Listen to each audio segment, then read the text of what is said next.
No one's going to be able to afford anything, really, because this inflation is an intractable and runaway problem. It's not going away. It's getting much worse because they are in a debt spiral. There's always more money being printed in one way or another. And then they just change the language. They change who's doing what to whom. They rearrange the deck chairs on the Titanic, but it's still sinking. And it's getting really bad. When you buy Bitcoin, you're doing a rug pull on the central banks. Bitcoin is a rug pull on the global central banking system that is, historically speaking, at no greater point of vulnerability ever in its history. It's never been more vulnerable than right now. The federal debt load snowballing in recent months, adding about $1 trillion every 100 days and currently sitting near $34.5 trillion in total. US inflation increased from 3.1 to 3.2%. That was in February. Inflation edging up again to 3.2% in February. In this edition of the Orange Pill podcast with Bitcoin maximalist and all-round crypto evangelist Max Keiser, he discusses the inevitable collapse of the global fiat money system and how Bitcoin is the solution. He explains that even though the US dollar has been historically relatively stable, it is facing an inevitable collapse. He discusses issues like the removal of the debt ceiling and what it implies. As things currently stand, there is no end to how much debt can be created by the government as all checks and balances are now off. He also provides some insight into how some of this fraud occurs, mentioning big names like Jay Powell and Jamie Dimon. He discusses all the deception and the use of complex words to sell their agendas. He even exposes how quantitative easing and tightening are merely two sides of the same coin. But through all this, Max is confident that Bitcoin will arise and provide some hope. But in doing so, it will take down the old system. He thinks that fiat all over the world will crash and not even CBDCs will save fiat money. Let's jump right in to hear it all from him. The global economy right now is 300% debt to GDP, right? So the GDP of planet Earth is roughly 100 trillion and the global debt's 300 trillion. So we're living in a 300% debt to GDP on planet Earth. It's the highest it's ever been. That's number one. But these central banks, nobody's more leveraged than the central banks themselves because they always come back to the same thing. We're just going to print more money. And they always do. So now in the US, they've printed what, $34 trillion? And they no longer report the debt ceiling. The debt ceiling has been removed. That's no longer an item in that you see reported politically. There's nobody saying like, we have to address the debt ceiling this week because we hit the debt ceiling. We have to raise the debt ceiling. They just said a few months ago that that's being removed. There is no debt ceiling. Jay Powell just doesn't call up Jamie Dimon and send him $1 trillion.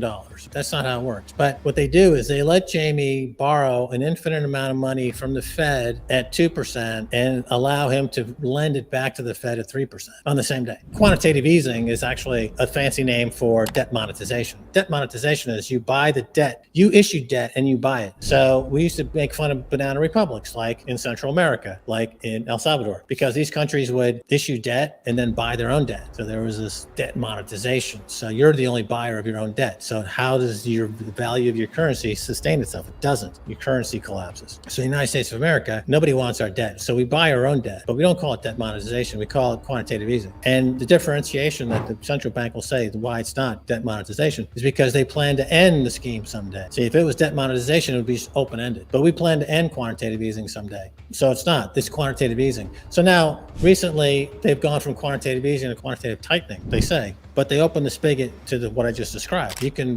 borrow money from the Fed and lend it back at a higher interest rate and just print money anyway. Like there's always more money being printed in one way or another. And then they just change the language. They change who's doing what to whom. They rearrange the deck chairs on the Titanic, but it's still sinking. And it's getting really bad. Like the interview with Tucker Carlson and Putin, it's just basic facts. It's not anything but facts. The fact is Russia's and the BRICS were 80-90% using dollars. Now it's down to like 13%. They're not getting out of the dollar. So who's going to be buying these debt? Who's going to be buying the dollars? Where's the dollar used? And if it's not used, then you have to print more to make up the difference, which means it's inflation. No one's going to be able to afford anything, really, because this inflation is an intractable and runaway problem. It's not going away. It's getting much worse because they are in a debt spiral. Picking up where Max left off, Max has explained the state of the global economy. He's aptly termed it a debt spiral. He's also predicted that this spiral will cause inflation to become so bad that, in his words, nobody will be able to afford anything. He's discussed how central and commercial bankers like Jay Powell and Jamie Dimon orchestrate frightening levels of financial fraud and cites this as one of the primary reasons for the system's collapse. But he thinks there's some hope for rebuilding post-collapse. Max, unlike other crypto maxis, believes that Bitcoin will not be a supplement to fiat money, but rather a replacement after the inevitable collapse of fiat money. Next, he touches on what Bitcoin will do to the fiat money system. Let's jump back in. So Bitcoin is a short squeeze on the global Ponzi scheme. We live in a global Ponzi scheme. All banks are Ponzi schemes, right? Fractional reserve banking, which is a term that's pretty commonly understood. The bank lends out more than they have on their books. And the justification for this is that, well, it's an acceptable risk because we're stimulating growth in the economy. But the fact is that they're exposed because if there's a run on the bank, then the bank closes. And we've seen that throughout history. This happens. The state wants people to believe that only they can issue money and only they can recognize money and only they can define what money is. But money existed before the state. Money existed for 100,000 years before the relatively new invention of the nation state and the central bank. And money will exist after the nation state goes away because of Bitcoin is disintermediating or putting the nation state and the central bank out of business. So money existed before the nation state. Bitcoin separates the state from money. Bitcoin kills the state. In the case of Bitcoin, when you're effectively orchestrating a rug pull on the system because you are defunding the central banks by putting capital into Bitcoin. So that capital ends up going into this unconfiscatable perfect money Bitcoin. And the folks that are in the business of printing all that money will eventually just melt down. They're melting down anyway, but this would accelerate the meltdown, which I think you need to do to right the ship, to get to a point where there's strong fundamental values upon which you can build a society. But right now, we don't have that base to build a society on because it's all being printed into oblivion. Anybody who's access to a printer will print an infinite amount. And so you have a dysfunctional society. And that's happening all over the world. So everyone around the world, every conflict has a common enemy, and that is the central banking cartel. And we all have a common solution, and that is Bitcoin. So we're all working on the same fight at this point. I guess I call it the global insurrection against banker occupation. So we're all living under banker occupation, and the global insurrection is Bitcoin.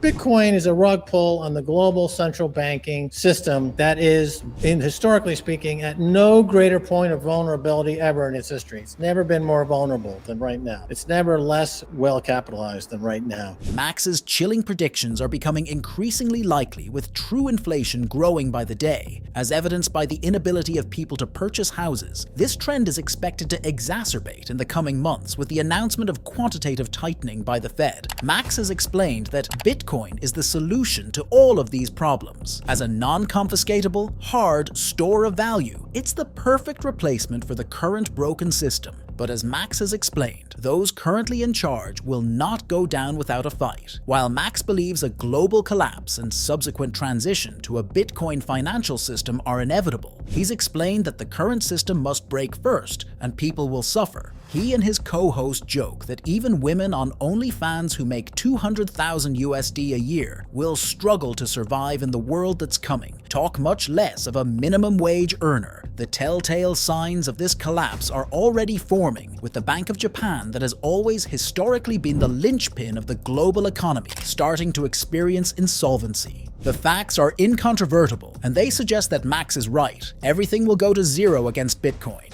What do you think about Max's petrifying predictions and the future of Bitcoin? To see the latest in crypto news, watch this video here.